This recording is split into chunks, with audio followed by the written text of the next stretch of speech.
میں بولی جا رہا تو جواب ہی نہیں دے رہا، اس کا مطلب ہے چپ رہ کے تو سامنے والے کو پاگل بھی کیا جا سکتا ہے، لیکن ہم کیا کرتے ہیں؟ بحث کرتے ہیں، وزادار نہیں رہتے۔ رب کریم کے بندوں کی یہ شان ہے کہ وزادار بڑے ہوتے ہیں، ان کے اندر یہ کمال پایا جاتا ہے کہ وہ وزادار۔ حضرت سرتاج الاولیاء حضرت خواجہ حضرت مولانا فخر جہاں دہلوی رحمت اللہ علیہ، حضرت کا جب بڑا شورا ہوا نا دلی میں، اور ایک خلق خدا آپ کی طرف مائل ہوئی، تو جب آپ کو ہزاروں آپ سے پیار کرنے والے ہوں تو دو چار مخالف بھی ہو جائیں تو اچھی بات ہے، نظر نہیں لگتی بندے کو، اس کا بھی لطف ہے اور لطف بھی لینا چاہیے۔ تو جب بہت زیادہ لوگ آپ سے محبت کرنے لگے تو بادشاہ کو فکر ہوئی کہ اگر یہ پیر صاحب مولانا مضبوط ہو گئے تو کل کو میرے لیے مسئلہ ہی نہ کھڑا کر دے۔ اس نے ایک سازش رچی اور بڑی محنت سے، بڑی کوشش سے، وزیروں مشیروں سے مشورے کر کر کے بڑے طریقے سے ایک عورت کو تیار کیا۔ پھر اس خاتون کو کہا اس طرح تم نے اداکاری کرنی ہے۔ حضرت فخر جہاں دہلوی رحمت اللہ تعالی علیہ جمعے کی نماز کے بعد جامع مسجد دلی کی سیڑھیاں اتر رہے تھے، ارد گرد دائیں بائیں آگے پیچھے محبت کرنے والوں کا رش تھا۔ اللہ نے ان کو اعزاز دیا تھا، قبولیت عامہ اللہ نے عطا فرمائی تھی۔ اب بہت سارا ان کے گرد لوگوں کا اجتماع تھا، تو وہ عورت دلی کی طوائف وہ بن سنور کے آ گئی، پہلے آتے ہی سلام لیا اور پھر اس طرح گفتگو کرنے لگی جیسے حضرت کی بڑی جاننے والی ہے۔ پھر اس نے بڑی عجیب بات کی، کہنے لگی شیخ ناراض نہ ہوئیے گا، وہ کل رات آپ آئے تھے تو مجھے کھوٹے سکے ہی دے گئے،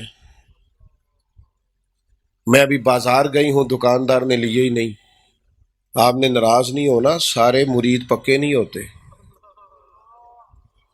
تھوڑے کچے پکے بھی ہوتے ہیں۔ ہاں، تو بڑی جلدی بیچارے نا ادھر ادھر بھی پریشان بھی ہو جاتے ہیں، کچے پکے جو ہوئے۔ تو وہ جو ایک دو ایسے تھے نا بیچارے، وہ پریشان ہو گئے کہ ہم نے تو کبھی پتہ ہی نہیں کیا شیخ رات کو کہاں ہوتے ہیں۔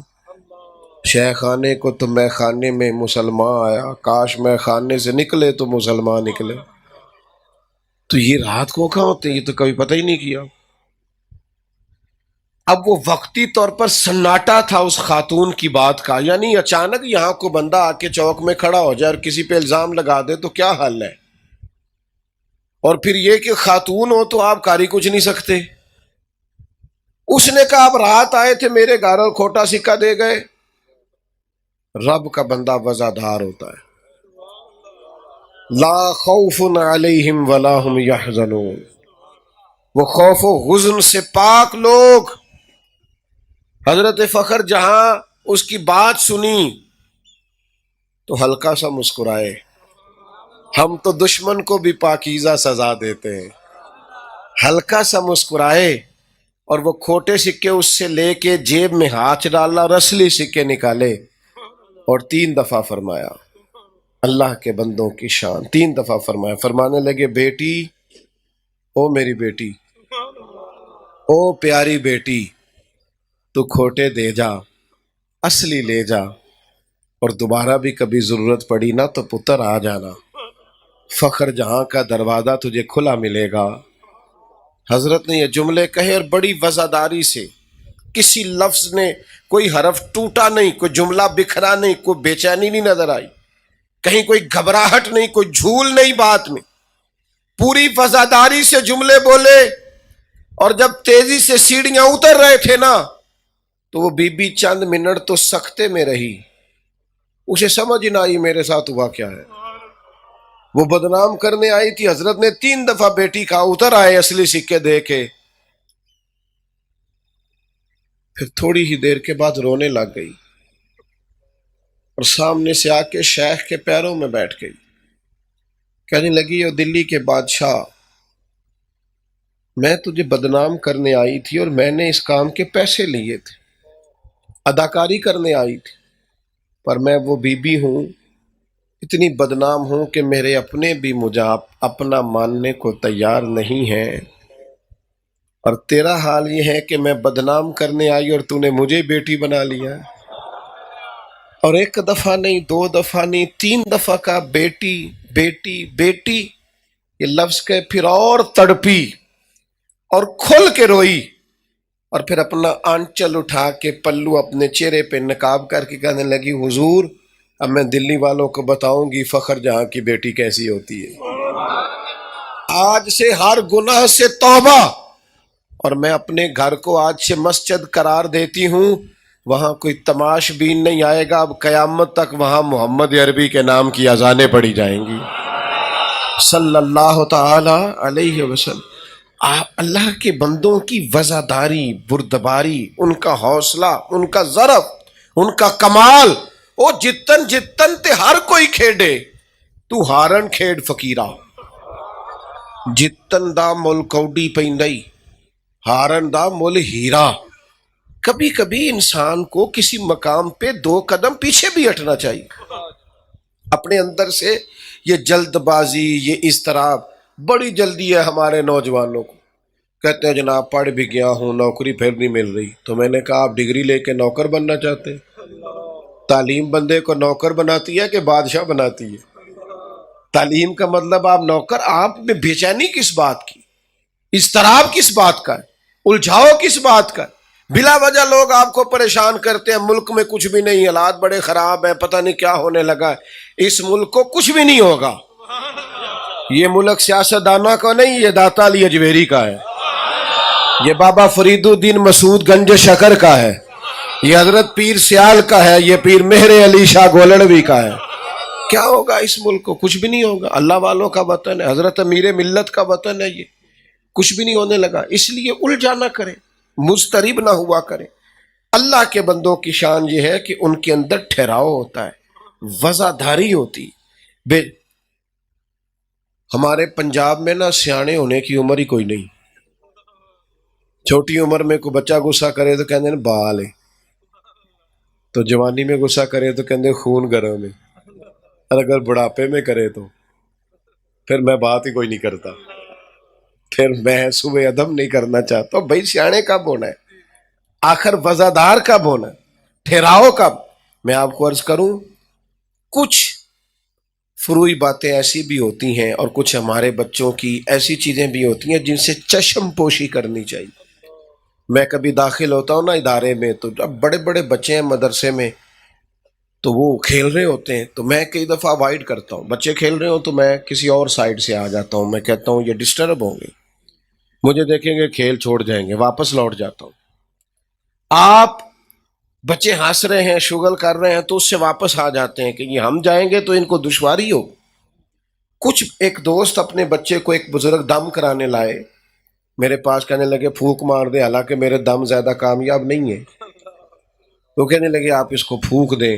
میں نے کہا ٹھیک ہے. تو وہ اپنے بچے کی غلطیاں بیان کرنے لگے، یہ باقی بچے ٹھیک تھے، یہ ضدی بھی بڑا ہے، یہ نادان بھی بڑا ہے، نافرمان بھی ہے، باتیں بھی نہیں مانتا. تو میں ناراض ہو گیا. میں نے کہا بزرگوں آپ یہ کیا کہہ رہے ہیں؟ اگر آپ کے بچے میں یہ ساری باتیں بھی پائی جاتی ہیں تو پھر بھی آپ کو اعلانیہ ان باتوں کا ذکر نہیں کرنا. آپ کو تو ایک کونے میں رہ کے اس کی تربیت کرنی چاہیے تھی، اسے پتہ ہی نہ چلتا اور ساری باتیں اس کی ٹھیک ہو جاتی. آپ مشہور کر رہے ہیں کہ یہ ضدی ہے، ہٹ دھرم ہے، نافرمان ہے. یہ تو اپنے بہن بھائیوں سے الگ ہو جائے گا گھر میں، یہ تو کہے گا میں کو علیحدہ چیز. آپ کے اندر بردباری ہو، آپ کا بچہ ہے، اس کی اصلاح کرنی ہے، اسے تباہ تو نہیں نہ کرنا. ہم کیا کرتے ہیں؟ ہم اصلاح نہیں کرتے. ہم الگ سے بیٹھ کر گھر میں میاں بیوی ڈسکس کریں کہ بچے میں یہ خامی پیدا ہو گئی ہے، کیا طریقہ اختیار کریں، غیر ارادی طور پر وہ غلط طرف جا رہا ہے، کوئی ایسے اچھے انداز اختیار کریں کہ وہ لوٹ آئے واپس. لیکن وہ ہم تو بحث کرتے ہیں، ہمارے بچے بگڑ جاتے ہیں، بیچارے کٹ جاتے ہیں، وہ بالکل برادری، قبیلے، فیملی سے دور ہو جاتے ہیں. وزادار بنے اور تھوڑا سا نا زمین پر آئے، واپس ہوا میں نہ اڑے. ہر بندے نے اپنی کوئی نہ کوئی شان بنا لی ہے، میں یہ ہوتا ہوں لہذا میری عزت کرو. ہر قابل عزت کی عزت کریں گے، لیکن آپ یاد رکھیں آپ اگر پیر صاحب ہیں تو کسی کے بیٹے بھی ہیں، کسی کے بھائی بھی ہیں، کسی کے شوہر بھی ہیں، اگر آپ حضرت علامہ ہیں تو اس کے باوجود آپ کے ساتھ سارے رشتے جڑے ہوئے، اگر آپ جج صاحب ہیں، وکیل ہیں، تاجر ہیں، تو بھئی آپ کسی کے بھائی بھی تو ہیں نا. آپ کو اپنی شخصیت کے سارے پہلوؤں کا دھیان رکھنا، ہمہ پہلو وزادار ہو. ہمارے بزرگوں نے ہمیں وزاداری سکھائی ہے، خوبصورتی سکھائی ہے. ان کے اندر یہ باتیں پائی جاتی تھی کہ وہ شانوں والے لوگ ہوتے، ان کے اندر ٹھہراؤ ہوتا تھا، خوبصورتی ہوتی تھی. بہت بڑا سلسلہ طریقت ہے حضرت شیخ الاسلام کا، خواجہ قمر الدین سیالوی رحمۃ اللہ. میں بڑا چھوٹا آدمی ہوں، پر لوگوں کی باتیں سن سن کے تھک جاتا ہوں. پیار کرنے والوں کی باتیں ہی ہوتی ہیں، پیار کرنے والوں کے پاس ہی آنا جانا پڑتا ہے، پر جب پیار کرنے والے زیادہ ہو جائیں تو حقوق بھی زیادہ ہو جاتے ہیں. بڑا مشکل کام ہوتا ہے. مسئلے دو ہی تھے، عمر بھر حل نہ ہوئے. ایک نیند پوری نہ ہوئی، دوسرا خواب مکمل نہ ہوئے. گاڑی میں سو کے گزارا کرتے ہیں تھوڑا بہت. او بھائی میں اپنے بزرگوں کو دیکھ، اتنا لمبا چوڑا حلقہ احباب، اتنے آستانوں کو ڈیل کرنا، قیادت کرنا، نظام دیکھنا، کیا لوگ تھے. اگر یہ ہماری طرح بے چین ہوتے، بے قرار ہوتے، 4 دن کام نہیں چلا تو پریشان، فلانے نے بات نہیں مانی تو پریشان، تو بھئی ایسے گزارا ہوتا ہے. آپ کی طبیعت میں وزاداری ہو، آہستگی ہو، ٹھہراؤ ہو. حضرت عمر بن عبدالعزیز گزر رہے تھے نا، رات کا ٹائم تھا. حضرت عمر بن عبدالعزیز فقیر بھی ہیں، درویش بھی ہیں، اور وقت کے حکمران بھی ہیں. ساری شانیں اللہ نے دی ہیں، اور حکمران اس طرح کے نہیں کہ جن کی کرسی کے 4 پیر ہیں اور ایک پیر ہر وقت کامتا رہتا ہے، وہ والے نہیں. ایسا حکمران جس گلی سے گزرے لوگ دعائیں کرتے. بڑی شان و شوکت اللہ نے. رات کے ٹائم ان کا ارادہ ہوا کہ میں دیکھوں کسی کو کوئی ضرورت تو نہیں. اس زمانے میں لوگ کھڑاؤں پہنتے تھے، لکڑی کے جوتے وہ پہنے ہوئے تھے. ایک بابا جی فٹ پاتھ پہ سو رہے تھے. حضرت عمر بن عبدالعزیز گزرے تو بابا جی کے پیر پہ پیر آ گیا. اچھا اب اچانک ٹکر ہو جائے نا موٹر سائیکل کی موٹر سائیکل سے، تو لوگ کیا کہتے ہیں؟ کہتے ہیں اندھا ہویا ہے. اچھا مجھے بتائیں، اندھا آدمی گاڑی چلا سکتا ہے؟ Motor cycle? کیوں پوچھا آپ نے؟ یہ جو پوچھا ہے آپ نے پہ اندھا ہے، اس کا مطلب کیا ہے؟ اندھا بندہ موٹر سائیکل چلا سکتا ہے؟ پوچھا کیوں؟ یہ اصل میں تنقید ہوتی ہے کہ دیکھ کے چالی یار تو اندھا تو نہیں نا، ٹھیک ہے نا.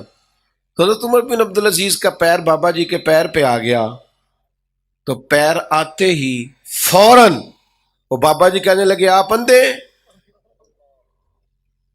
تو اب یہ پتہ چلتا ہے کہ آپ میں بردباری کتنی ہے. فقیر بھی ہیں، درویش بھی ہیں، اور بادشاہ ہیں. بادشاہ آپ اندھے ہیں، کتنی سخت بات ہے. حالانکہ بابا جی خود فٹ پاتھ پہ سوئے ہوئے. سوال یہ تھا کہ جناب آپ یہاں کیوں سوئے ہوئے؟ آپ کو نہیں پتا جگہ سونے والی نہیں، آپ یہاں سے اٹھیں. لیکن حضرت عمر بن عبدالعزیز سے جب بابا جی نے کہا نا آپ اندھے ہیں، قربان جائے، انہوں نے مسکرانا شروع کر دی. اور مسکرا کے، تھوڑا سا مسکرائے آپ، مسکرا کے کہنے لگے نہیں بزرگوں مجھے نظر آتا ہے. اب وہ جو 7 سپاہی تھے نا، انہوں نے تلواریں نکال لی. یہ کیتلی ہمیشہ چائے سے زیادہ گرم ہوتی ہے. انہوں نے تلواریں نکال لی. تو آپ فرمانے لگے تمہیں کیا ہوا؟ کہا جناب انہوں نے آپ کو اندھا کہا ہے. فرمانے لگے نہیں کہا انہوں نے، جتن جتن تے ہر کوئی کھیڑے، تو ہارن کھیڑ فقیرہ. کہا جناب کہا ہے. فرمایا نہیں کہا. رکیں جی رکیں، بات سنیں، بس توجہ سے بات سنیں، مضمون مکمل ہونے لگا ہے، کٹھے ہی اٹھتے ہیں سارے انشاءاللہ. تو کہا ہے اندھا؟ فرمایا انہوں نے تو نہیں کہا. فرمایا کہا ہے. حضرت عمر بن عبدالعزیز کہنے لگے بابا جی مجھ سے باتیں کر رہے تھے تم سے کر رہے تھے؟ کا مخاطب تو آپ سے ہی تھے. تو فرمانے لگے انہوں نے تو ایک سوال پوچھا ہے، انہوں نے پوچھا آپ اندھے تو نہیں؟ تو میں نے جواب دے دیا نہیں مجھے نظر آتا ہے، اس میں جھگڑے والی کون سی بات ہے؟ تو میرے عزیز وزاداری، ٹھہراؤ. اور پھر دوسری بات والذین یبیتون لربہم سجدا وقیاما، ان کی راتیں رب کے لیے گزرتی ہیں سجدہ کرتے ہوئے اور قیام کرتے ہوئے. ان کی راتیں موبائلوں پہ نہیں گزرتی. اللہ والوں کی راتیں تبصروں پہ نہیں گزرتی، رب کے بندوں کی راتیں مصلے پہ گزرتی ہیں، عبادات پر وقت دیتے ہیں۔ آپ پڑھیے نا ہمارے بزرگوں کا طریقہ کیا ہے، امام اعظم کا طریقہ کیا ہے، 40 سال ساری رات نماز پڑھی، حضور محبوب سبحانی، قطب ربانی، غوث سمدانی، شیخ عبد القادر جیلانی، اور مصروف ترین زندگی غوث پاک کی، مصروف ترین زندگی، پڑھنا ہے، پڑھانا ہے، لکھنا ہے، لوگوں کو آنا ہے۔ 70,000 کا مجمع رات کو آتا تھا جن کو تقریر سنانی ہوتی، 70,000 کا مجمع، لیکن لوگ تقریر سن کے چلے جاتے، غوث پاک مصلی بچھا لیتے۔ ساری ساری رات رب کے حضور حاضری ہے، اللہ کی بارگاہ۔ رات کا سجدہ بندے کو مضبوط کرتا ہے۔ میں آپ سے عرض کروں، ہمارے نا کچھ دکھ بڑے ذاتی ہوتے ہیں، ہم کسی سے کہہ نہیں سکتے، مجبوری ہوتی ہے۔ کچھ باتیں انسان کے اندر ایسی ہوتی ہیں وہ کسی سے نہیں کہہ سکتا۔ یہ جو رات کی عبادت ہے نا، یہ جو مصلی ہے، یہ دعا ہے، یہ بڑا سہارا ہے۔ جو بندہ کسی سے نہیں کہہ سکتا، رب رسول سے کہہ دے، کھل کے کہہ دے، اللہ کے حضور عرض کر دے، راز بھی رکھا جائے گا، رحمت بھی کی جائے گی۔ رات کی عبادت بندے کو طاقتور کرتی ہے، مضبوط ہو جاتا ہے آدمی، لیکن ہم تو توجہ نہیں کرتے۔ ہمارے استاد صاحب تھے تو فرماتے، میرے ابا جی تہجد کی نماز پڑھتے تھے، وہ عالم بھی تھے، مفتی بھی تھے اور حافظ بھی تھے، تو فرماتے فجر کی نماز میں مسجد میں ملاقات ہوئی تو میرے والد صاحب کہنے لگے، حافظ تو سویرے نفلہ لے کیوں نہیں اٹھتا؟ کہتے میں نے ان سے کہا کہ ابا جی وہ فجر کی تو میں جماعت سے پڑھتا ہوں۔ اچھا حدیث بھی ہے کہ عالم ساری رات سویا رہے، عشاء پڑھ کے سوئے، فجر تک آرام کرے، پھر بھی اس کا درجہ عابد سے زیادہ ہے۔ پر میں کہتا ہوں یہ حدیث غوث پاک کو بھی تو آتی تھی نا، امام اعظم کو بھی تو آتی تھی نا، اور ان سے بڑا عالم بھی کوئی نہیں، لیکن وہ تو پھر بھی اللہ اللہ کرتے تھے، سویرے اٹھتے تھے۔ تو فرماتے میرے والد صاحب مجھے کہنے لگے، پتر سویرے نہیں اٹھیا؟ میں نے کہا جی آیا تو ہوں۔ تو فرمانے لگے، یار تو علم پڑھ کے بھی سویرے تہجد نہیں پڑھتا، تو میں ان پڑھ ہو کے بھی سویرے مصلی تے بیٹھنا۔ صبح اٹھنا، اور پھر ایک دوست مجھے ایک دن کہنے لگے، میری فجر میں آنکھ نہیں کھلتی، رہتے وہ ملک سے باہر ہے، میری فجر میں آنکھ نہیں کھلتی۔ پھر ان کی واپسی کی فلائٹ تھی، مجھ سے ملنے آئے، تو میں نے کہا کب کی فلائٹ ہے؟ کہنے لگے صبح سحری وقت 4 بجے کی۔ میں کہ تیری تے رہ جانی، تیری تے آنکھ ہی نہیں کھل دی۔ تو کہنے لگے آپ کو تو بڑا حافظہ ہے، آپ کو تو بات یاد رہ گئی ہے۔ تو میں نے کہا آپ نے کہا ہے نا اکثر آپ کہتے ہیں میری فجر میں آنکھ نہیں کھلتی، تو بھائی آپ کی تو فلائٹ مس ہو جائے گی۔ کہنے لگا نا جی مہنگی بڑی لئی۔ تو میں نے کہا 1.5-2 لاکھ کے لیے سویرے آنکھ کھل جاتی ہے، تو رب رسول کے لیے کیوں نہیں کھلتی؟ سنو، مسلم میں حدیث، سیدہ طیبہ طاہرہ ام المومنین سیدہ عائشہ صدیقہ رضی اللہ تعالی عنہ بیان فرماتی ہیں کہ کچھ وقت محبوب نے رات کو آرام کیا، پھر حضور مصلی پہ کھڑے ہو گئے، ساری رات نفل پڑھے محبوب، ایک ہی آیت کو کئی دفعے اور بار بار دہرایا۔ فرماتی ہے میں نے ورم دیکھے حضور کے پیروں پر، میں نے عرض کی یا رسول اللہ آپ کے صدقے اللہ اگلے پچھلوں کو معاف کرے گا، آپ اتنی مشقت کرتے ہیں اللہ کے محبوب ہو کر، آپ کے تو صدقے کرم نوازیاں ہوں گی اگلے پچھلوں پر۔ تو کریم فرمانے لگے عائشہ آپ نے بتایا ہے نا مجھ پر میرے رب کا بڑا انعام ہے، تو پھر میں اپنے رب کا شکر گزار بندہ نہ بنوں؟ ساری رات کی نماز پڑھی ہے شکر کے لیے، شکر کے لیے۔ یہاں ہمارے گھر میں بیٹا پیدا ہوتا ہے، منوں کے حساب سے مٹھائی بانٹتے ہیں پر 2 نفل نہیں پڑھتے، اللہ کی حضور حاضری نہیں دیتے جس نے بیٹا عطا کیا، ادھر ہماری توجہ نہیں جاتی۔ جو در اصل کرنے کا کام، عبادات پر اپنی خاص توجہ کریں، اور نماز پڑھیں تو اہتمام سے پڑھیں، وضو کریں تو سونا، ٹائم نکال کے، موبائل سائلنٹ کر کے نماز نہیں پڑھنی، بند کر کے پڑھنی۔ یہ سائلنٹ بھی ہلتا ہے تو توجہ تو تقسیم ہوتی ہے کہ نہیں نماز پڑھ کے؟ ذہن میں خیال تو جاتا ہے نا کہ پتہ نہیں کدھر فون آیا ہے. یہ بھی کئی